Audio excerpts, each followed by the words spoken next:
Bonsoir Christophe. Dossier d'importance, évidemment, l'habitation, l'habitat en principauté. On essaie de répondre à toutes les demandes et au plus vite. C'est déjà une deuxième livraison cette année, c'est bien ça? Et oui, nous sommes déjà sur un deuxième appel à candidature qui a démarré le 29 août et qui va se terminer le 23 septembre. On situe les endroits, c'est Testimonio 2, c'est bien ça, le Palais Honoria, et puis également la surélévation du côté des Mélèzes? Absolument, c'est le deuxième bâtiment de Testimonio, puisqu'on a livré, on a déjà eu la commission pour le premier bâtiment au mois de juin.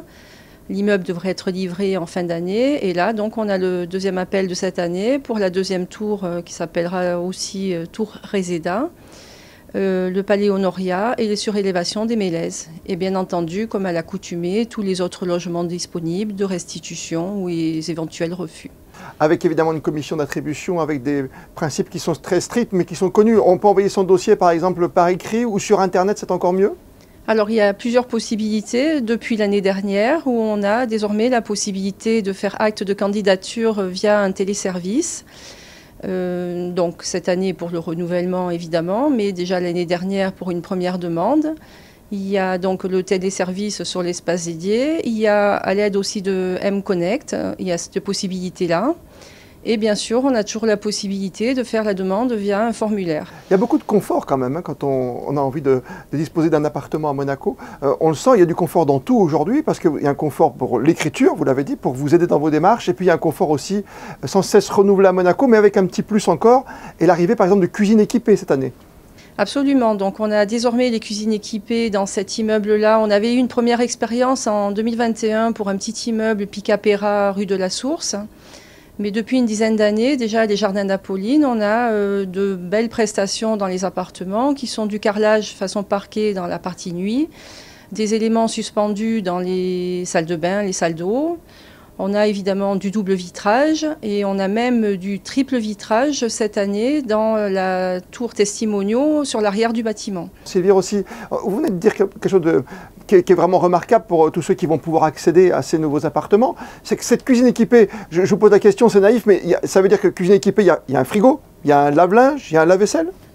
Alors il y a aussi bien le mobilier de cuisine qu'effectivement l'électroménager, un réfrigérateur, plaque haute, lave-vaisselle, lave-linge. Et ça veut dire que pour toutes les prochaines constructions, prochain appel d'offres sur d'autres habitations, il y aura automatiquement la même prestation? Oui, désormais c'est un acquis. C'est un acquis, désormais. Encore une fois, on parle de confort et vous répondez, on a le sentiment, là en tout cas, vu de l'extérieur, de plus en plus vite à ces appels, parce qu'on sait que le logement est un des problèmes, c'est un problème principal ici en Principauté, bien sûr. Alors c'est vrai qu'il y a un plan national pour le logement des Monégasques qui a été initié il y a quelques années par le prince souverain et le gouvernement princier. Donc là, on arrive dans les premiers résultats des constructions importantes. Et c'est vrai que les livraisons se suivent et forcément, nous, il faut suivre aussi au niveau des appels à candidature et des attributions de ces logements. Donc là, actuellement, c'est vrai qu'on est sur un travail assez soutenu. Mais c'est vrai que cette partie aussi que l'on a développée avec les services techniques de l'administration, notamment la direction des services numériques, nous permet aujourd'hui de faciliter et le travail des usagers et notre activité également. On va revenir peut-être, Sylvie aussi, sur ce qui va se passer aujourd'hui concrètement, c'est-à-dire le nombre d'attributions entre Testimonio 2, entre le Palais Honoria et cette surrévélation au Mélèzes. Ça nous fait combien d'appartements au total ? Alors, y compris les restitutions, même si le chiffre là n'est pas complètement arrêté, puisque ça va dépendre aussi de l'entrée dans les lieux de l'immeuble précédent, mais on aura à minima 300 logements. 300 logements. Il y en aura pour tous les goûts, ça veut dire que ça va du studio jusqu'au quoi, F4, F5 ? Alors, des studios, on n'en a plus dans les nouvelles constructions. On peut en avoir dans les attributions, puisque ce sont des logements éventuellement qui auraient été restitués par des locataires qui ont eu un autre appartement. Sinon, ce sont à partir de F2 jusqu'au F5, effectivement. Jusqu'au F5. La plus grosse demande à Monaco, c'est du F4 ? Alors non, la moitié des demandes depuis de nombreuses années, ce sont des logements de type F2. Et cette fois-ci, on va pouvoir y répondre. On aura plus de 80 logements sur cette typologie-là. La livraison est prévue fin d'année. Il faut déposer les dossiers jusqu'à quelle date chez vous ? Alors l'appel à candidature donc, est ouvert depuis le 29 août jusqu'au 23 septembre 17h. J'insiste bien parce qu'à 17h01, il ne sera plus possible de cliquer sur sa demande en ligne. Et les immeubles devraient être livrés vers le mois de juin 2023 pour une commission d'attribution qui va se tenir la dernière semaine du mois de janvier 2023. Et ça va continuer évidemment dans le temps. On va avoir encore d'autres appartements dans les 6 mois, dans l'année à venir, l'année 2023 ?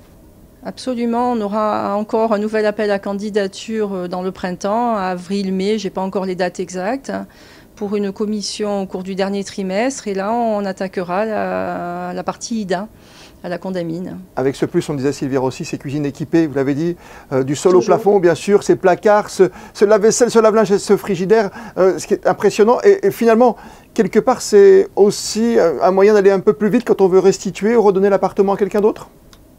Disons que ça facilite aussi l'entrée dans les lieux, puisque là, le plus gros équipement qui pouvait poser problème, c'était la cuisine. Là, vous arrivez, vous posez vos valises, comme on dit, puisque les placards sont aménagés aussi, donc il n'y a pas grand-chose à part son mobilier à mener dans l'appartement. Confort de livraison pour tout à chacun. Merci en tout cas pour toutes ces explications combien très très claires sur ces nouveaux appartements donc mis à disposition dans le plan national du logement. Merci d'avoir été avec nous, Sylvie Rossi, d'avoir répondu à toutes nos questions ce soir sur Monaco Info. Merci Christophe, bonne soirée.